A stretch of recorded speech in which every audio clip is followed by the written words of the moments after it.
right, everyone. This is the part when everybody really needs to pay attention.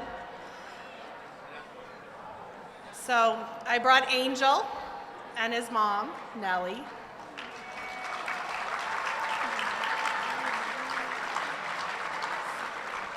So you're going to want to pay attention and you're going to want to listen. And then you're going to need a tissue. Thank you for joining us this evening. My name's Renee Burkhammer, and I'm the Secondary Life Skills Transition Classroom Teacher at John Paul II. Focus is to prepare students for life after John Paul II. With me is Angel and his mother, Nellie.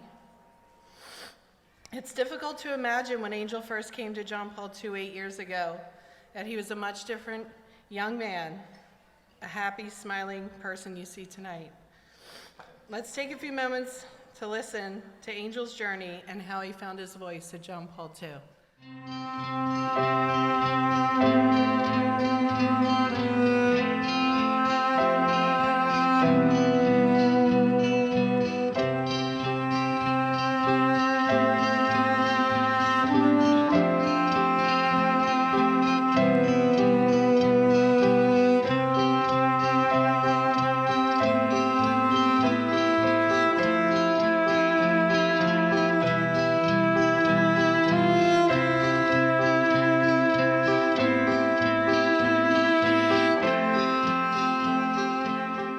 Lo más que yo deseaba que mi hijo hiciera en su vida era hablar, porque no había manera de que él se comunicara. E incluso los médicos decían que iba a ser mudo.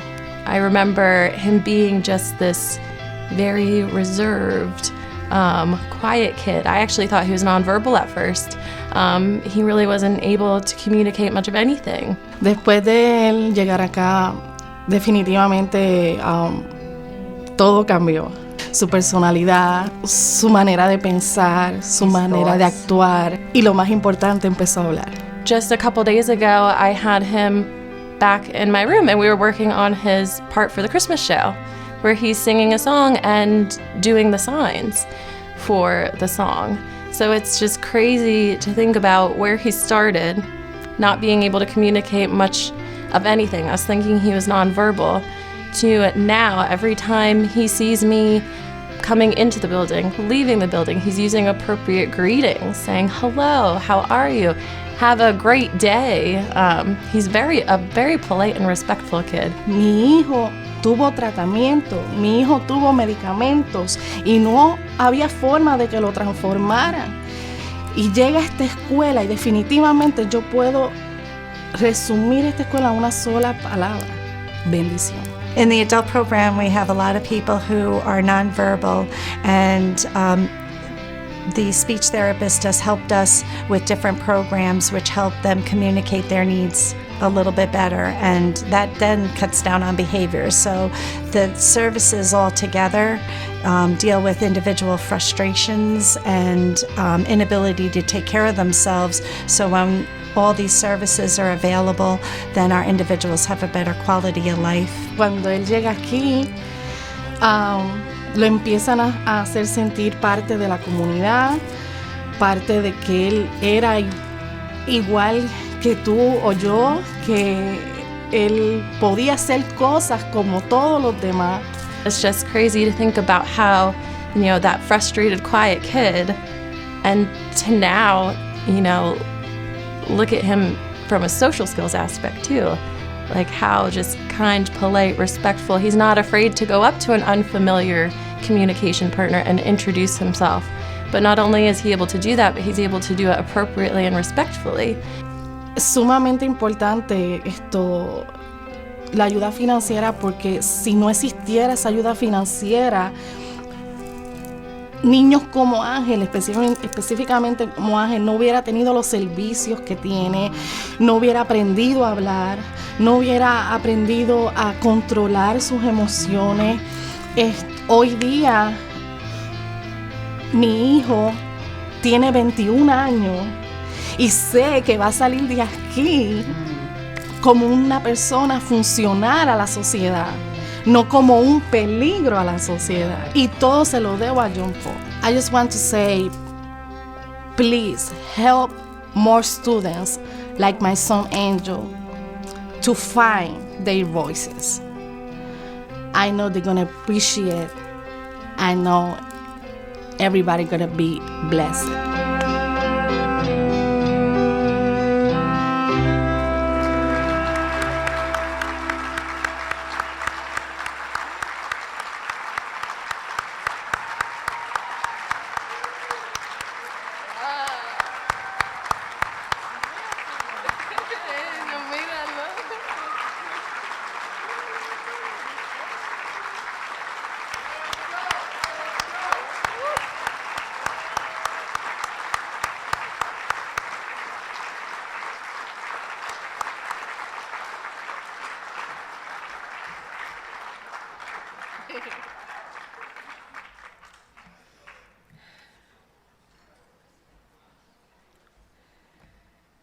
Good evening, ladies and gentlemen. First, I would like to thank you everyone attending this wonderful event for the continued support of the John Paul II. I am Nelly, and God gave me the privilege of being a mother of two beautiful children, one of which is my loving son, Angel. Today, Angel has blessed us with 21 years of loving companionship, but when he was born, the doctors gave me the news that he has Down syndrome. At that time, and with my ignorance, I did not know anything about this condition. You see, ladies and gentlemen, for me, my son is completely normal.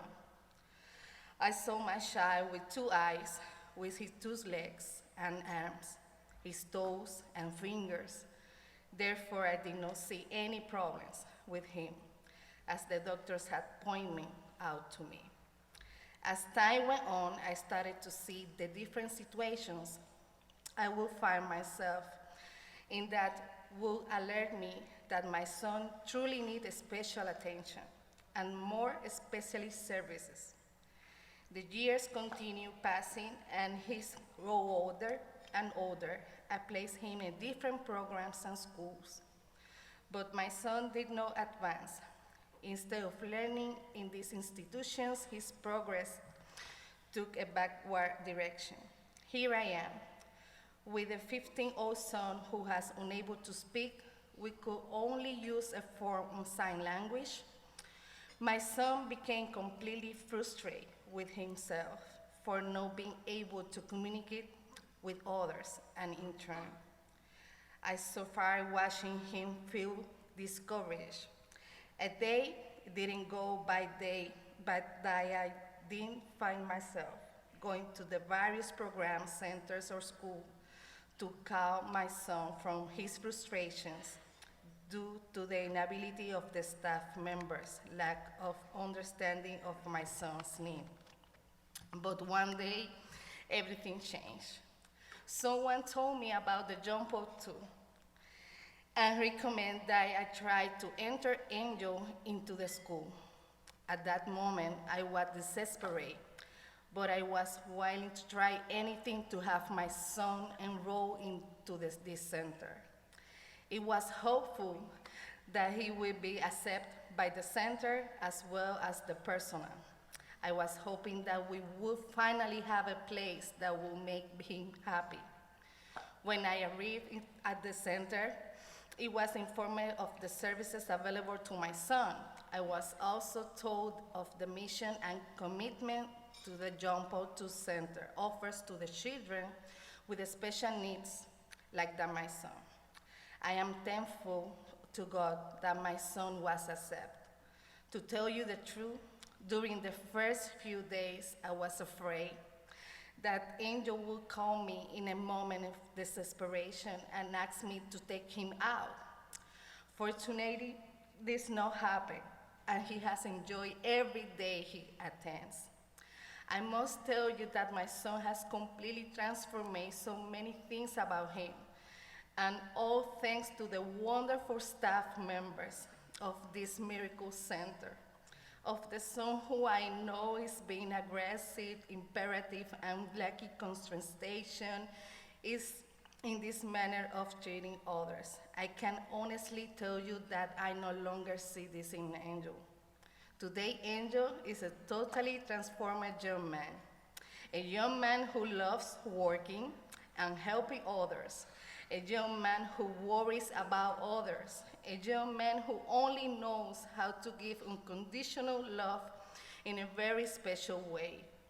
Most importantly, today I can stand here to tell you with much emotion and pride how a year later my son is able to speak and communicate properly to everyone.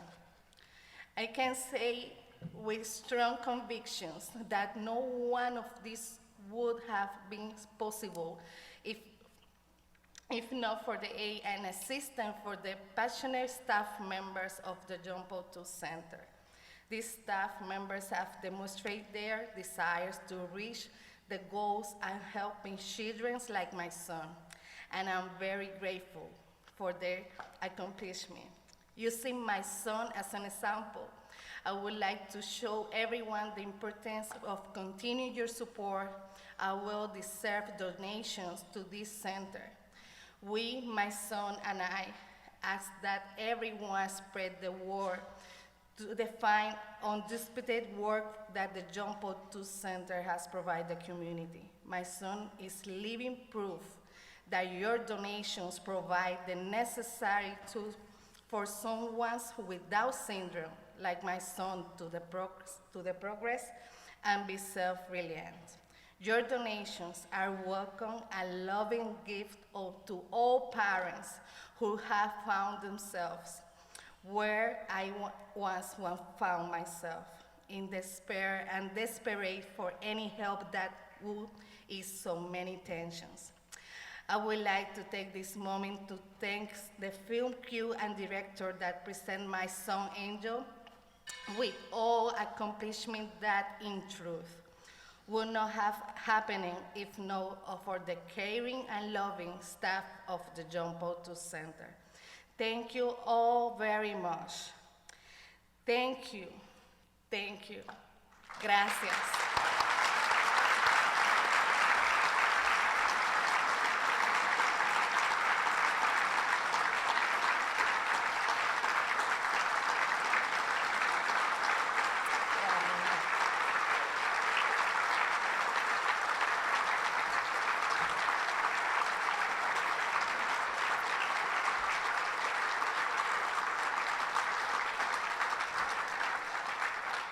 There is also one other person I would like to thank you tonight, and that's my daughter, Angelica. You see, ladies and gentlemen, she's not only a witness to my moments of disparity and sadness, but also with my helping right hand when my son would turn in. So many times, my daughter and I will find ourselves feeling overwhelmed and sad because we just didn't know how Angel would respond to the treatments when he was hospitalized. Angelica has shared all emotions with me during the path of the motherhood.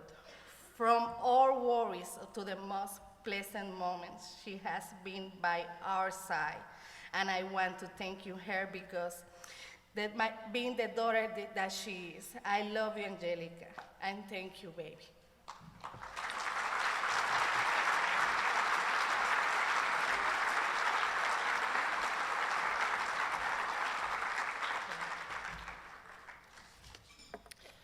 So our ability to have staff who specialize in behavior, speech, music, occupational therapies allows us to offer the same hope to all the students and their families.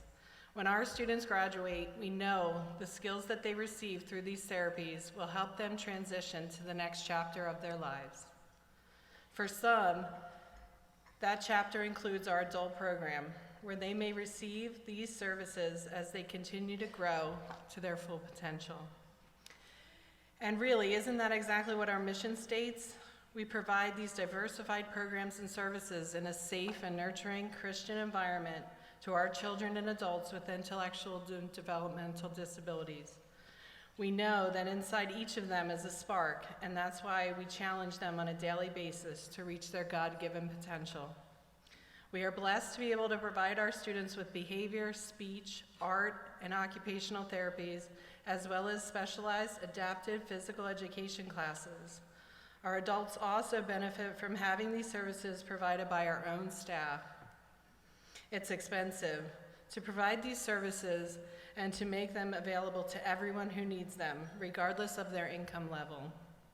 We are mission-driven, and never in our 37-year history has John Paul II Center ever turned away a child for financial reasons. If we believe our program can make a difference in that child's life, as it did in Angel's, we find a way to fund these services. On your table, you may have seen some baseball cards that provide statistics on some of the John Paul II graduates that now attend our adult program. They are shining examples of what we hope all our students can accomplish, but we need your help to continue providing these services to all our students. Tonight we ask that you join us in supporting our related services and therapies so that we can continue our mission. Thank you for bringing our mission to life and for all our students, adults, and their families. Your support is more than just a donation. You are giving hope for a brighter future, hope for a better tomorrow, and hope for a child to find his voice.